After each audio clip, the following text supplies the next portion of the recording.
The next presentation will be by Dr. Bidda Jones from the RSPCA Australia. The project is a model for integrating animal welfare standards into large feral herbivore management. So over to you, Bidda. 15 minutes. I've been told you've got 60 slides, so that's not true, is it? No. Don't believe everything they say about me. Thank you. So as you know, I work for RSPCA Australia, and that's Australia's leading animal welfare organisation, and what we're trying to do is to improve animal welfare across a broad range of different contexts of animal use. Now, often that's about making the lives of animals better, but I also spend a lot of time ensuring that animals are killed in better, more humane ways, and that's been really the focus of my involvement in the Camel project. So I was just going to briefly talk about the steps I'll go through. I'll start with that, talking about how Humaneness was involved in the project from the beginning, the steps that were put in place to achieve humane outcomes, and the factors that needed to be considered and controlled that affect humane outcomes, how the project actually assessed compliance and looked at what the actual outcomes were, how we measure the relative humaneness of different control techniques, and what the benefits were of integrating animal welfare into this project. The vision of the project actually states that one of the commitments is for humane camel management, and having that word humane in the project vision was a really important kind of a way of setting the scene for the 4 years that the project was being implemented. It's actually crucial to do that because different to the way in which native animals are regarded under federal environmental legislation, which actually includes the humane treatment of wildlife, pest animals don't have that provision in legislation. So for the project to actually include it was really important. And I guess also it was important to have an RSPCA representative on the steering committee to be able to keep ensuring that we were sticking to that vision. The question, what does humane mean, often comes up with people who don't use it in their everyday life as I do. So a while ago, a group of us involved in trying to improve humaneness in pest animal management got together and actually defined what we call humane pest management, and that's the development and selection of feasible control programs that avoid or minimise pain, suffering and distress to target and non-target animals. So that's what we're seeking to do when we're looking at trying to make things more humane. To be totally humane, that means that a method has no animal welfare impact, no distress, pain, suffering, risk of injury. That's almost impossible to achieve with anything that we do. So what we're talking about is trying to do things as well as we possibly can. So we're talking about concept of relative humaneness, as close to that overall goal as possible. It's really important to be clear that efficacy of a technique is different from humaneness. So something can be really effective, it can work fantastically, and it can be really inhumane, or it can be really humane. Ineffective but relatively humane techniques are still not a good idea. They're obviously a waste of resources, but they can also have a pernicious impact on animal welfare because over the long run, you might only be causing a small amount of pain, suffering or distress, but you're doing it for no reason. And in practice, the actual humaneness of a given technique is highly dependent on the context in which it's applied and the way in which it's applied. So it's absolutely critical that you actually set out how you're going to do things through standard operating procedures from the very beginning. At the start of the Camel project, there were already standard operating procedures that outline best practice for ground shooting, aerial shooting and mustering of feral camels. And under the project, those SOPs, as we call them, have been refined based on the information that's and just the practical use of those procedures over the life of the project. But just having those SOPs isn't enough. You've got to actually give people some incentive to adhere to them. And one of the crucial aspects of this project was actually linking project funding to to use of those SOPs, compliance with those SOPs. And that actually was part of the contractual arrangements between NT1 and the project partners. One of the other things that the project did, as you've already heard from a number of others, is a lot of training and extension activities to ensure that the people involved actually knew what those SOPs were, knew how to do things well, and were trained to be competent in carrying out those techniques. And I think the best practice Camel book, which I think John mentioned, is a really good example of a resource that was developed. It's available online. It brings together all of the SOPs and puts in plain language some straightforward advice about managing camels. It's got some really quite funny illustrations all the way through it too, just to lighten it up a bit. I mentioned earlier about how the humaneness of a technique varies according to where and how it is used. Those SOPs can reduce some of that variability, for example, by requiring specific equipment to be used. The SOPs for shooting are very clear in terms of the firearms and ammunition that must be used for camels. But with some techniques, it's harder to reduce risks with equipment and the content of those documents. You need to have skilled operators. That is absolutely crucial for shooting. It's crucial for most animal handling techniques too. So shooters have got to be trained and assessed to be competent not just at shooting, but at shooting camels in the field in the circumstances that were being carried out under the program. And in the case of aerial shooting, helicopter pilots have got to be experienced and competent at flying and working with aerial shooters. And that's one of the reasons why the program was so specific about who could carry out those removal techniques. Camels are actually relatively easy to shoot from a helicopter compared to some other species. They're relatively predictable in their movement. And in many cases, headshots are achievable as your first shot. The nature of the terrain that they're found in is important as well. So those are all aspects that can improve the humaneness of that technique. Okay, mustering operations face different challenges from shooting. There's a lot of different stages in mustering, from the initial contact with camels to their eventual slaughter. So there's a need to minimise stress during all of those different stages. So camels have got to be drafted, they've got to be watered, they've got to be fed, they've got to be held in yards, they've got to be loaded, they've got to be transported, they've got to be unloaded and then eventually slaughtered. So there's a whole lot of different steps in there that present their own risks over time.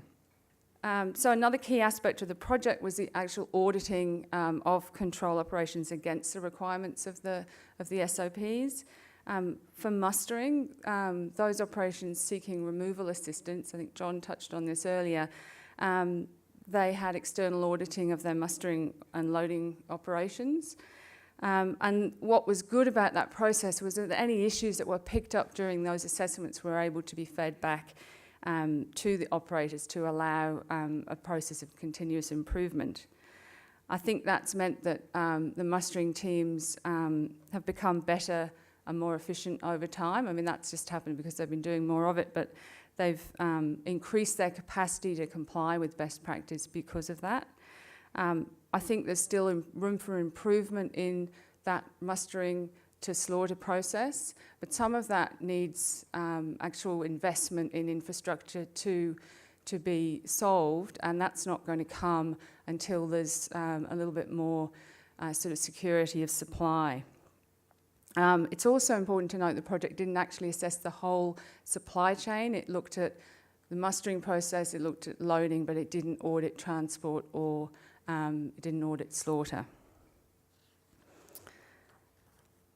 Assessing aerial shooting was a slightly different process. It wasn't a compliance audit as such because it actually looked directly at the animal welfare outcomes of shooting. So that involved on-ground post-mortems of aerial culled camels very soon after they were shot.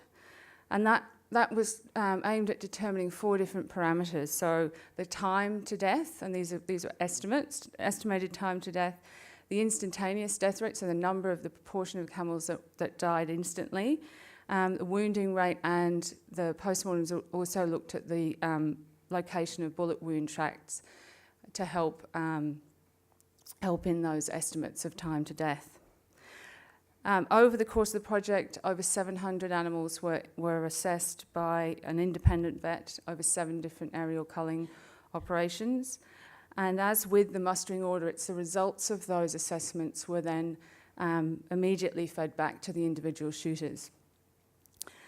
And another really important aspect of the project is the results of all of that are being written up into a paper that'll be published in the scientific literature. There is a real dearth of information on this kind of control program and the humaneness of these techniques in the literature, and it's really important that that gets out there. And when you look at what does exist, the outcomes from this project are very favourable compared to other types of control methods and even other shooting operations.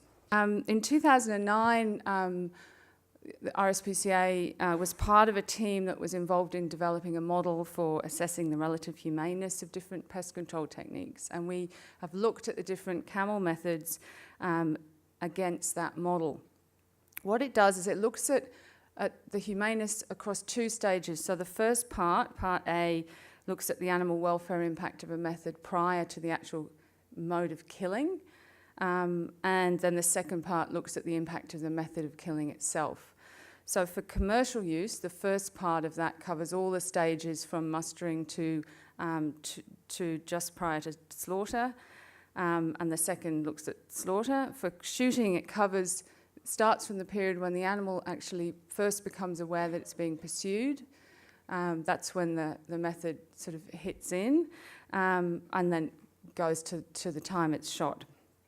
The way these assessments are done considers the severity of any pain, suffering, and distress that animals go through, as well as the duration of that suffering. And importantly, it assumes that the method is carried out according to best practice. The first time we assessed Camel methods was back in 2010, and in your packs in the case study, you'll see the 2 different examples next to each other. I'm just going to show you, because of time, the results of the current assessment, which used the information that had been had come out of the project to reassess those different methods. So I'll just explain this briefly to you. That the y-axis on this matrix represents the welfare impact prior to death. The x-axis represents the welfare impact of the killing method itself. And each method is represented there by a circle and a number. If the method has a variable outcome, then the number might span several points. So that's what you've got with 4 there. The closer one of those circles is to the bottom left-hand corner, the more humane it is. And equally, as it goes into the red, the top right-hand corner, it's relatively less humane. And what this shows is that when you're looking at these different techniques, a headshot camel killed in the field has the best relative outcome in terms of humaneness. And that this is all it assesses. None of the other factors, it's not looking at efficacy, just humaneness.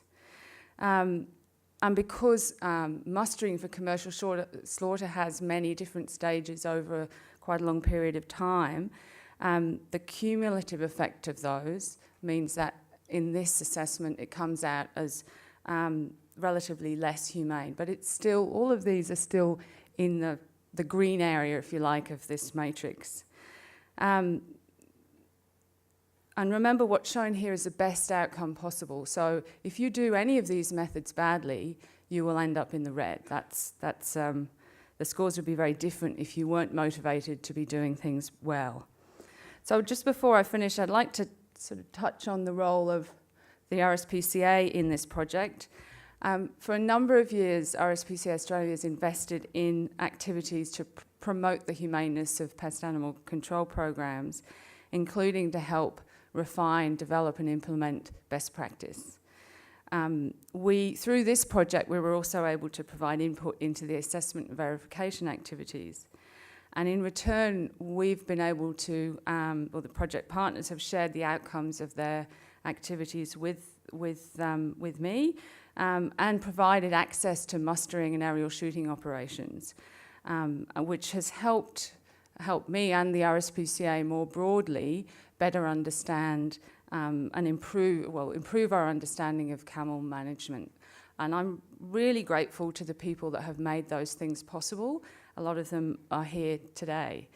I'd also like to acknowledge the skill and professionalism of the people involved in this project. I've been extremely impressed with that.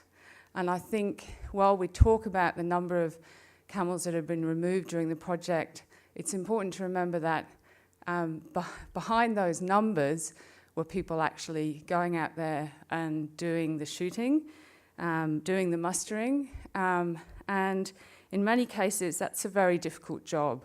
So I'd just like to say, and particularly to the people in the audience that I've met through the project, I have been really impressed, and I think that the project has done this in a way that I've got a lot of admiration for.